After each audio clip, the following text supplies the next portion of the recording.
stand up and pose.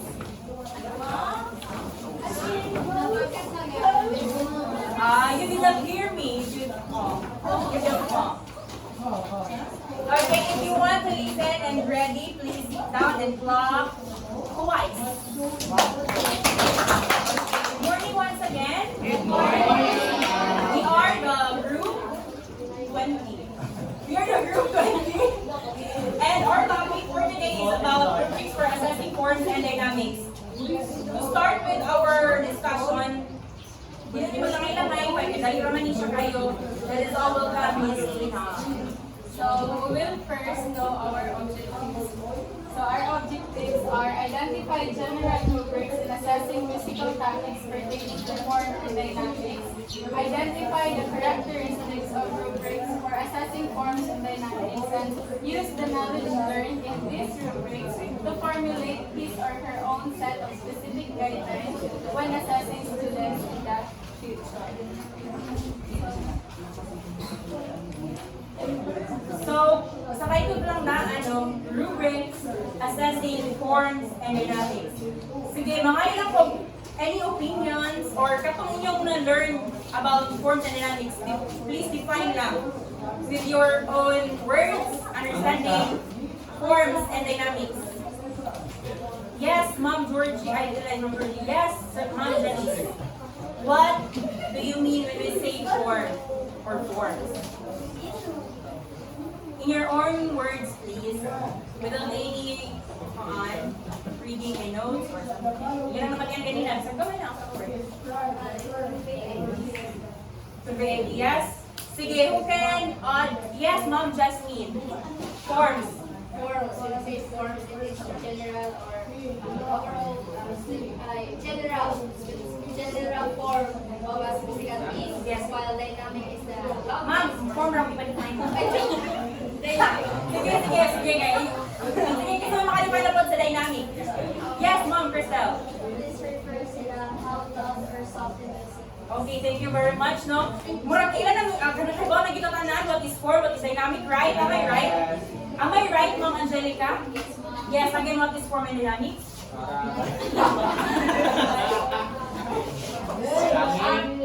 Form is the content of the music. Yes. Sige, Then dynamic ay how loud and soft Okay. it is. Yes, Ma'am Parabuena, murag. Wala ito kayo nabati ni Ma'am Angelica, ganyan yung pangingon. Please, again, what is form and dynamics? Simple words lang para makabotang silang kanan. Form is the structure of sound, such as Okay, gets na, nakabati? Yes. Or manawag pa ko? Yes, Ma'am April, nakabati? Okay. Now, let's proceed to the... Okay, in this lesson, so you will be discussing about the characteristics of rubrics for assessing forms and dynamics, and of course, kay di man nato sa musical content sa dynamic and forms, right? Am I right? Yes, Ma'am Lara? Di man nato sa musical content of forms and dynamics, kung saan man to? Kaya kanya mo kapakyo naman siya, pero rubrics sa way, kung saan man to? Kaya mo mag-i-judge na to, kung saan man to? Kaya tag-content ato.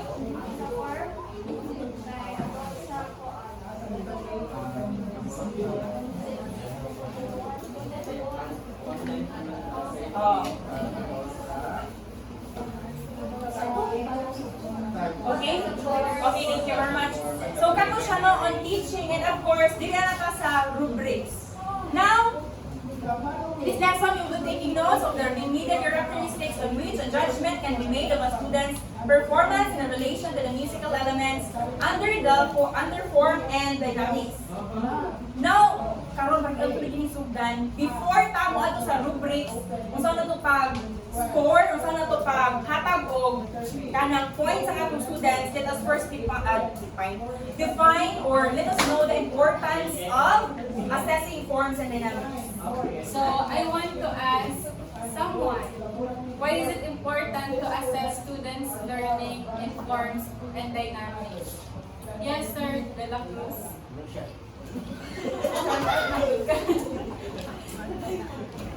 is important to assess the performance of each individual, especially the learners, for us because it enables us to determine their strengths and also their weaknesses, and also we can also define and also it can help us to help them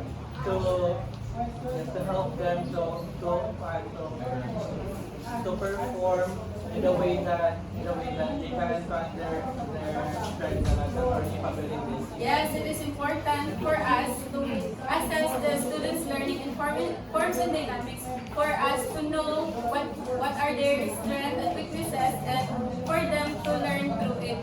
So another opinion. Yes, Mr. Kasha. Why is it important to assess learning? It's important to assess their learning or performance to evaluate their fitness in how they progress or Yes, thank you. So, it is forms and dynamics are essential components of music that contribute to the structure, expression, and overall impact on the listener. So, understanding and assessing these elements allows students and educators to gain a deeper appreciation of the music, and by using rubrics to assess forms and dynamics, evaluators can provide constructive feedback to students, helping them to improve their performances and achieve the learning goals. So by using rubrics in assessing the students' learning and form and dynamics, it will enable us to give feedbacks on what they have learned, or kanang asa mga areas na sila nagkuwang, or asa mga areas sila na-stress. So there are also characteristics of rubrics for assessing form and dynamics, which will be discussed by Ms. Coltrane. So there are characteristics of rubrics for assessing form and dynamics. So there are 6 characteristics, and we have here, first one is a clear criteria, second, descriptors, 3, objectivity, 4, flexibility, 5, feedback, 6, accountability. Now I would like to call the attention of Mom Alexis. Can you please share your thoughts why clear criteria is one of the characteristics of rubric for assessing form and dynamics? Clear criteria is important para sa students makita nila kung sa material main objective na academically sa teacher nga. Expect sa teacher nga ma-perform sa bata. Okay, thank you very much. Gusto ko may nananayin ko anong ang iba nyo ng clear. Yes, Ma'am Leia. Manong, why is it clear criteria is one of the characteristics of the rubrics for assessing form and dynamics? Clear criteria is important in terms of one of the characteristics of rubrics because it gives students a clear idea of what they're going to do. Okay, thank you very much. So clear objectives, criteria should be directly related to the elements being assessed and should be easily understood by both evaluators and performers. So clear criteria is one of the characteristics of rubrics for assessing form and dynamics for both evaluators and performers to have a clear goal or a clear criteria that they need to achieve in that particular activity or ihatag na something. And then, next one. And next. Second one, we have here descriptors. And I want Ma'am Jera to please read and share your opinions, thoughts. So the second characteristic is the descriptors, which means rubrics include descriptors that define different levels of performance within each criteria. So in the previous discussion, rubrics was ang descriptor guide, muna siya yung mag-describe dahil sa criteria. So kung sa inyo lang makakita from, for example, example ato dito kayo sa scale mo 1, kay student kay hindi kayo as perform sa kadong sa material ba unlike sa scale number 4. Okay, thank you. Yes, I give points from Jera. Yes, nakabati ba ka, Ma'am Rosa? Kung sa man to? Kaya tagamay. Nga. Sinuha na bati ka.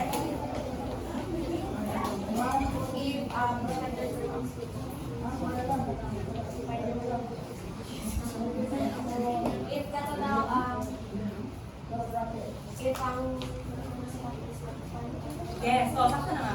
Okay, thank you very much. So, descriptors are one of the characteristics of rubrics for assessing form dynamics because it defines different levels of performance within each criterion, which is it helps students to kanang focus on something na trend gusto nilang na sa form.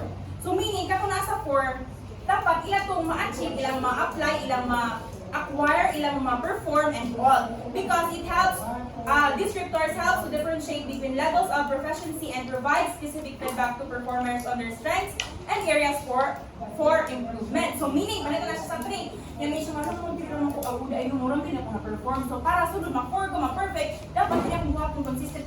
Ana. The third one, we have objectivity to be read by Mom, Sir Ken. And your opinion, please.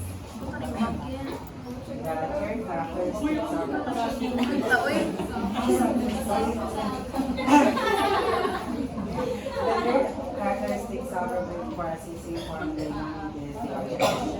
So rubrics promote objectivity assessment by outlining your criteria and descriptors that guide evaluators in their judgment. So of course, objectivity is essential in or must in assessing forms and dynamics because objectivity it helps the students to identify what the goals of the teachers and what the things that they must do for them to have good grades. Okay, thank you very much. Who wants to summarize what Sir Ken said? Yes, Ma'am Arnelin. Sir, kaya ba naglibog, Ma'am? Naglibog sa kama? Sige, who wants to share their thoughts? Yes, Ma'am Nina, about objectivity. 9 points si Sir Ken. Kaso lang, murag hindi ko siya dahil sa crossing. Ito naglibog na ko. Ano ang pag-ibig niyo? So, one of the characteristics of rubrics for assessing is objectivity. So, when we say objectivity, it is the ultimate goal of your assessment. So, dapat pag-assess tayo mo sa student, sa pag-ibig dapat natin siya yung official goal Yes. para Maminaw, Sir Ken and Ma'am and kung siya yung official goal para dito mag-focus yung maayo ang mga students. Yes. Okay, in short, objectivity is one of the characteristics of rubrics for assessing forms and dynamics because, of course, in creating any activities or work with your students, you must have an objective to be achieved and inyo nga kailangan, of course, ma-achieve that. O niya, aron, dili, nagpahimo ka ng activity, dili lang kay in terms of kanang experience, in terms of kanang lingaw-linaw, but you have the objective to be achieved na kailangan ma-achieve na sa mga students in your guidance and help. Sige, wait. Aside from that, unsa may other meaning, definition about objectivity? When we are going to say objectivity, unsa man day na? Lack of favoritism. Yes. ganang parang ginawa mo ka neutral ka ba lack of favoritism siya sa mga student kay objective mga student subjective. Yes. So, di ba, if we could observe sa ato ang mga performances, maunang na rubrics, it is because kailangan maging objective ta in terms of evaluating our students. Dili pwede nga imuhang prone to bias kasi when it comes to performances. Mauna ang reason nga nung naatay rubrics. Kay para nga dili siya mahimong bias, natay standard as to what are the things na kailangan nilang ma-achieve at the end of their performance. So muna siyang objectivity para iwas bias. Ana, para dili ka walay sagol nga imong opinion, walay sagol nga imong feelings, walay sagol nga personal nimo nga feelings. Ang kanang objectivity but ipasabot ana meaning na ay standard nga gisunod kay para nga iwas bias. Muna siya ang objectivity. And may mga ang kaning kasing kaning mga performances, kaning mga authentic assessment need kasi ni siya objectivity kay subject to bias man gud ni siya. Ang kanang multiple choice mo ni siya ang mga types of objective test wherein naa-joy answer talaga na dili jud pwede nga imuhang own lang talaga ang imuhang basihan. So na-joy answer mo na mga objective type of test. However, ang mga subjective type nga mga buluhaton kay kanang mga performance, kanang mga yes essays, o need jud talaga na siya og mga rubrics kay para nga na ay objectivity, para nga iwas sa bias, para iwas nga imong opinions ang imong ibutang, o iwas nga kanang imong feelings ang imong basihan sa imong pag-grade sa imong mga students. Thank you, Miss.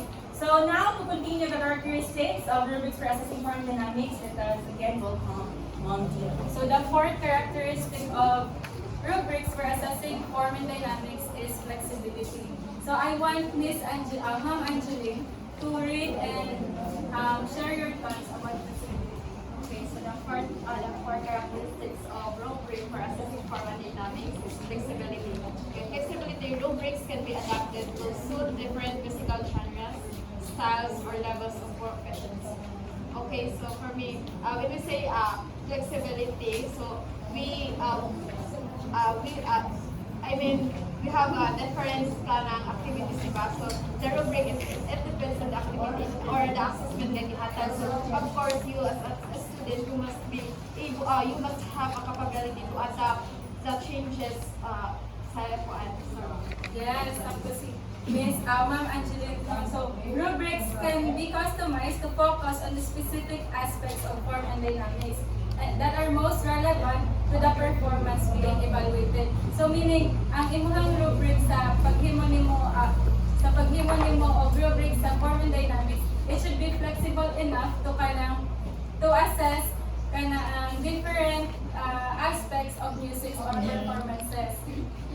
So nakagets na ba sa flexibility? Dapat flexible siya para maka-assess ka sa different styles or music sa form and dynamics nga i-perform sa mga learners. So the next is feedback.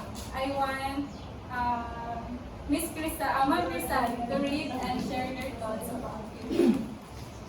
Feedback rubrics facilitate the provision of constructive feedback to performers by highlighting specific areas where they excel or need improvement. So, if feedback is there for the teacher could give ideas on where the students are lacking in giving representations of performances. Okay, thank you. So, this feedback can help performers understand their strengths and weaknesses and work towards enhancing their musical expression. So, diba, one of the reasons why we create or make rubrics is to provide feedback to our learners. So, sa paghimo nimo rubrics, it should provide detailed feedback nga kung asa maka-learn po ang students, kung asa na sila dapit, kung asa sila nagkuwang, things like that. So, gets that? Yeah, so that is why kung mahimo talaga, ang inyo talagang himuon nga rubric, since ang characteristic sa rubric is dapat makahatag man siya feedback sa inyo sa mga students, dapat kung mahimo talaga analytic inyong gamiton kay yes, specific makabalugod sila og unsa gud talaga ang ilahang weakness kay kung in general man gud nga feedback maglisod talaga sila og determine asa talaga nga area sila kanang need og improvement ana. And also with regards to the flexibility, ang flexibility nga ginamit dito is ang rubric.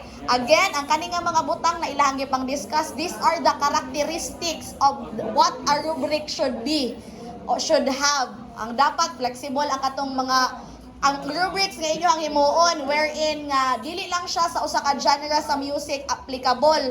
Dapat kailangan sa mga jazz, sa pop, sa bisag unsa nga genre dapat applicable siya dili kay sa usa lang ka specific nga genre, okay? So mo na kinahanglan siya flexible and also kinahanglan nga makahatag siya og feedback sa imong mga students. Yes, thank you, Miss. So, last characteristic of rubrics for assessing form dynamics is accountability. So rubrics hold both performers and evaluators accountable